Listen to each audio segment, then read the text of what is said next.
महाराज जी इलाहाबाद में दादा के घर विराजमान थे।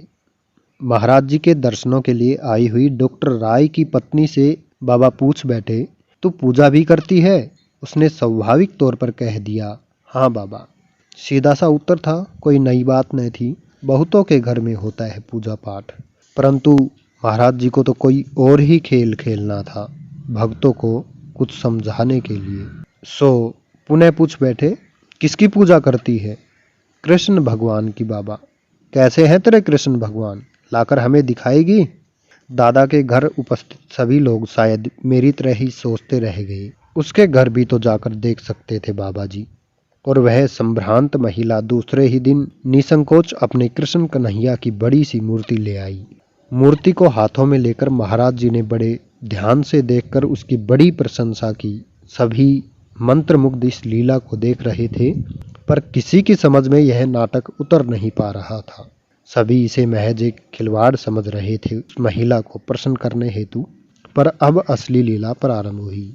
पूछा, तो अपने भगवान को स्नान कराती है? नहीं बाबा, बस पोंछ कर श्रृंगार करती हूँ, पुष्प चढ़ाती हूँ, भोग लगाकर आरती प्रार्थना करती हूँ। क्या भोग लगाती है? बाबा, जो कुछ घर में बनता है, सब्जी रोटी दाल, वहीं अर्पण कर देती हूँ। पहले भगवान को भोग लगाती है या पति को? बाबा, ये तो सुबह ही काम पर चले जाते हैं। पहले उन्हें नाश्ता करा देती हूँ, फिर नहा धोकर प्रसाद बनाकर भगवान को भोग लगाती हूँ। इस पर बाबा जी कुछ इधर उधर भक्तों तथा उपस्थित महिलाओं पर दृष्टिपात करते हुए बोले, वाह, ये तो बड़ी अच्छी बात है। पति की सेवा पहले करनी चाहिए, फिर भगवान की। इतनी भूमिका तैयार कर महाराज जी इस लीला के असली और अंतिम मोड़ पर आ गए। कुछ झुककर बोले, बता, तेरा भगवान तेरे अर्पण किए भोग को खाता है? महिला इस प्रश्न के लिए तैयार ना थी।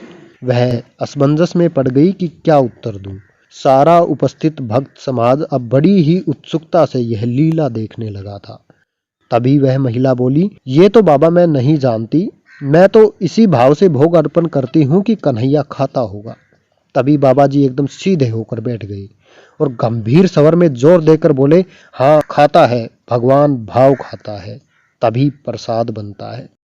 और लीला समाप्त। परंतु इतनी लीला केवल यह बताने के लिए हुई कि प्रेम भाव और केवल प्रेम भाव से ही अर्पित सेवा भगवान को स्वीकार्य है, और कि मंदिरों में भोजन के पूर्व घरों में भावपूर्ण अर्पित भोग ही प्रसाद बनता है भगवान की जूठन।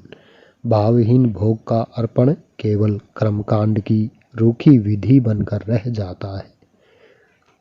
मुकुंदा।